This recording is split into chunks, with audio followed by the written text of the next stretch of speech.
So I'm going to be talking about a piece of work that quite a lot of people in this room already know about, because a lot of you have contributed to it, so thank you very much.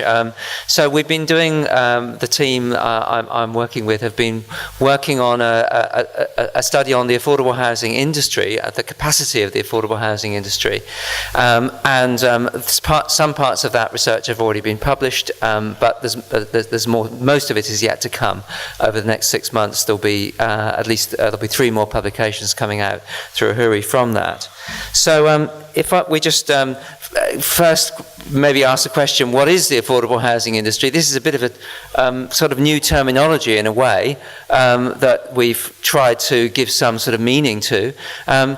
It's at the centre of it, as you'll see in the diagram, is the provider entities, the organisations that are delivering affordable housing, and that is primarily the not-for-profit sector, because we're looking outside of government here.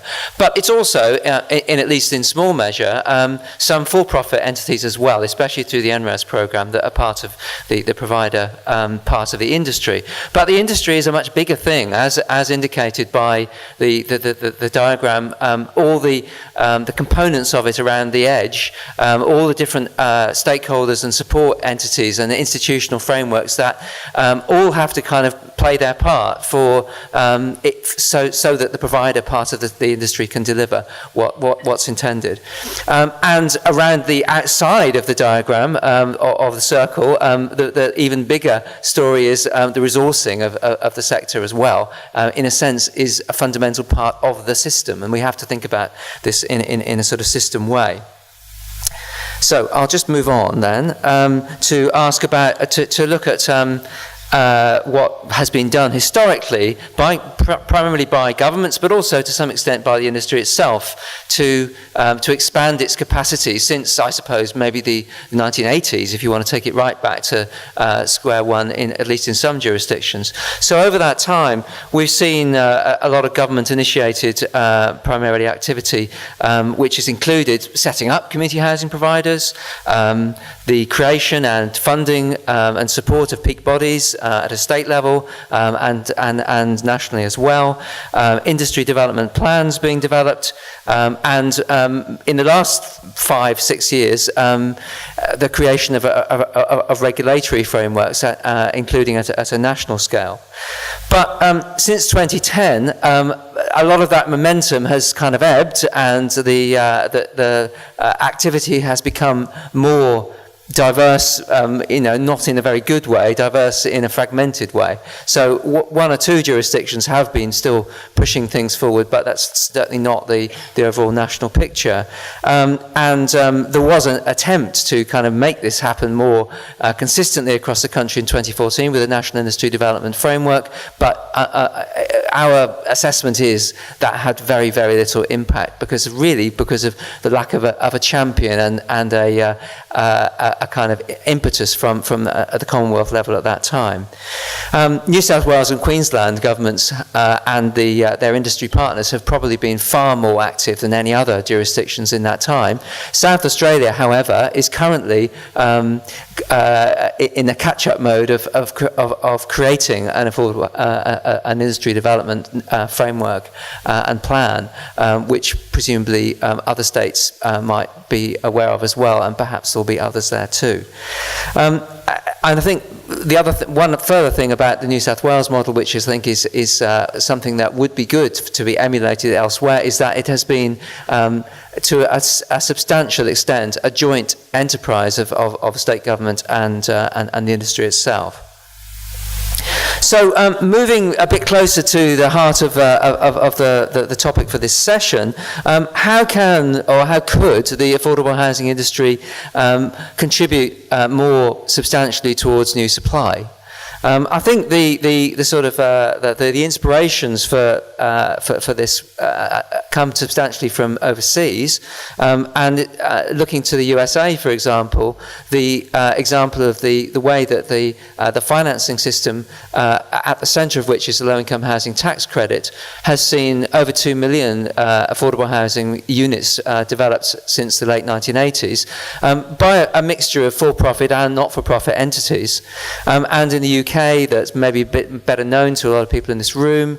The housing association sector, since roughly that time, in that 25, 30-year period, has built about 750,000 new units across the UK, and now is developing about a fifth of all UK house building. Government's encouraging that to be pushed higher, since the private sector has failed to recover after the GFC, and increasingly housing associations, what they're producing is moving a bit more towards the market sale and market rent products, but there's still an affordable housing component there as well, in spite of much lower grant rates than historically.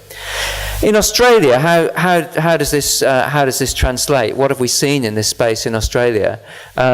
We've seen special purpose vehicles set up specifically to, or primarily to be affordable housing developers in a number of states, sort of sponsored by state governments, sometimes along with local councils.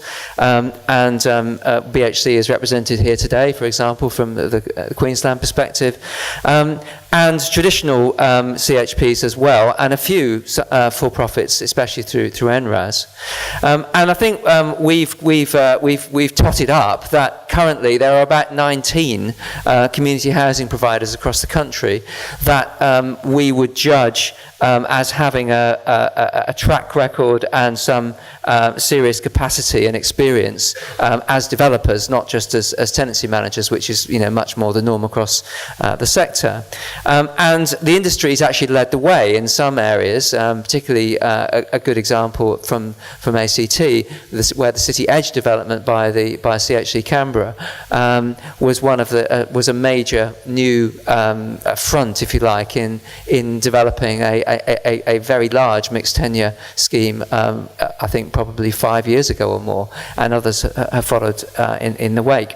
Since 2008, or at least in the period to 2008 to 12, there was a huge stimulus to that, thanks to funding from the Commonwealth level primarily, through NRAS and through the Social Housing Initiative, and some of that was delivered by state governments, some of it was delivered by the for-profit sector in the NRAS space, but about half of the NRAS delivery has actually come through the not-for-profit sector.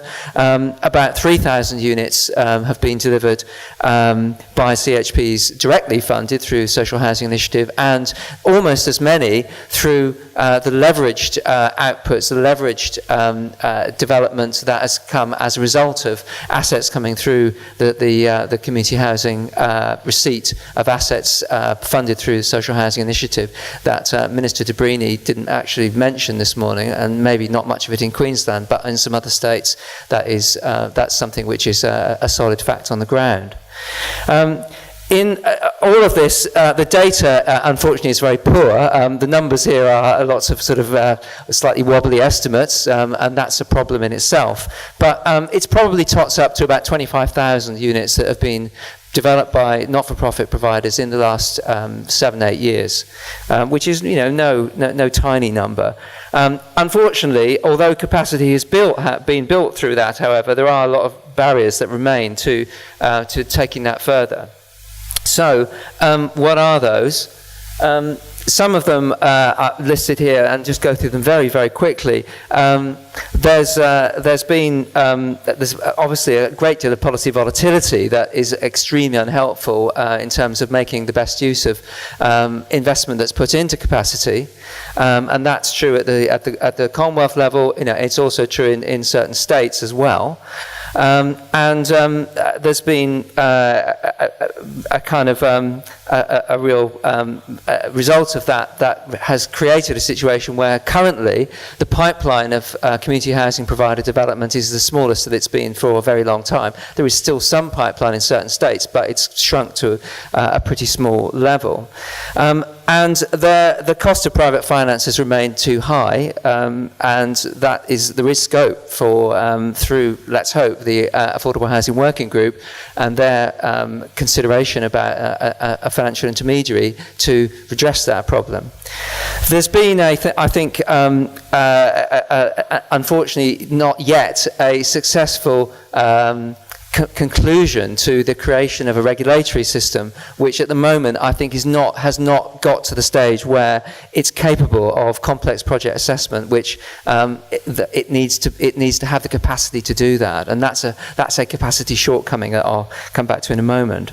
And the threat from here on is that there will be a progressive loss of the capacity in the system that's been created through NRAS when the 10-year periods of subsidy start to expire, and that will happen, as of 2 or 3 years from now. That will start to kick in. So that's a risk to future supply and capacity.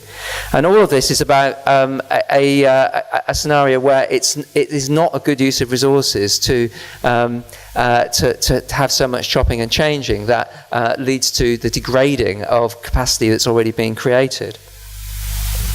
So just penultimate slide, just run through very, very quickly some of the identified gaps in affordable housing industry support that we think are significant, which we'll expand on and explain and try to suggest remedies for in our next AHURI report to be published early next year. The lack of clear and consistent leadership, both of the industry from the government side and of the industry or the provider industry itself, clearly been a major problem. There's been a lack of mechanisms, especially in the last couple of years, for intergovernment coordination and co-planning between government and industry. Those institutions need to be revived, recreated, put in place. There's been, I think, quite a serious erosion of bureaucratic capacity. In other words, governments, the policy-making capacity in most governments, federal, state, territory. I mean, almost all of those places you could see the instances of what I'm saying there. And industry peaks, they predominantly still remain pretty small and under-resourced. Regulation, I mentioned I'd come back to in a moment, and there's 4 points here which I think expand on a point I made a minute ago, that it hasn't yet lived up to what I think it's capable of doing and what it needs to do to enable the whole system to work better. There is a lack of a nationally consistent approach, not only because 2 of the states have hung back from joining the system, but also even within the states which are part of the system, there isn't the level of consistency that there probably should be, and maybe the whole architecture of the system, which is so decentralized and lacks a central coordination and leadership, needs to be revisited. The added value that I think many of us felt could be and should be forthcoming, looking at the way that regulatory systems in other countries have been a very valuable part of the system, hasn't happened, especially around the industry data set, the lack of good data that I mentioned a few minutes ago. The regulatory system has the capability to be a big solution in that area. So far, it hasn't delivered that.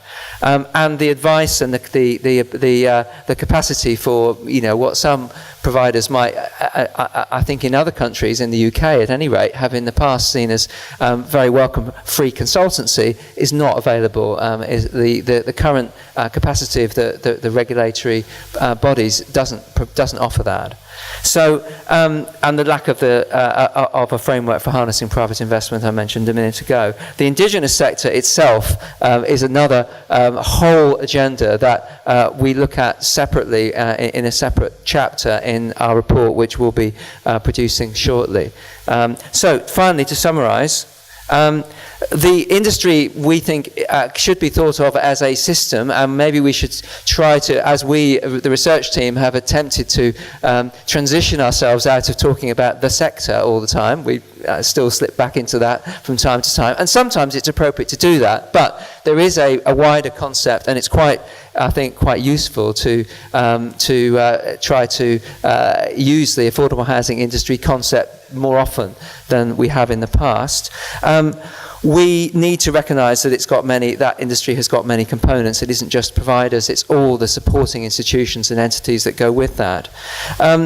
There has been, in the last 5 or 10 years, a big step forward in terms of the capacity that's been built in the provider part of that system, partly through what governments have done, partly through the money governments have put in at times, and also through the industry pulling itself up by its own bootstraps as well. But unfortunately, in parallel, we've seen a bit of an inverse situation going on in government, I think. So there's been this kind of hollowing out process that has been the case in many areas of government policy making, has been, I think, reflected exemplified very strongly in the space that we work in, and that's not a good thing at all. And the regulatory system itself is a component of that, and it needs very badly, I think, now a review and a refresh, a reinvigoration. And we would hope perhaps that might come about as a result of the recommendations of the Affordable Housing Working Group that might kick that into action. The larger issue that governments have got to recognise, and I think through the Affordable Housing Working Group, the federal level has had to come face to face with, is that no matter how efficiently you can procure the private finance you need to develop additional housing supply, affordable housing supply, that's never enough. There has to be co-financing in some way from whatever level of government. It has to be quite a significant co-contribution for the finances to work. We really have to get away from the stop-start policies, which have really been a waste of capacity and investment from the past. Thank you very much.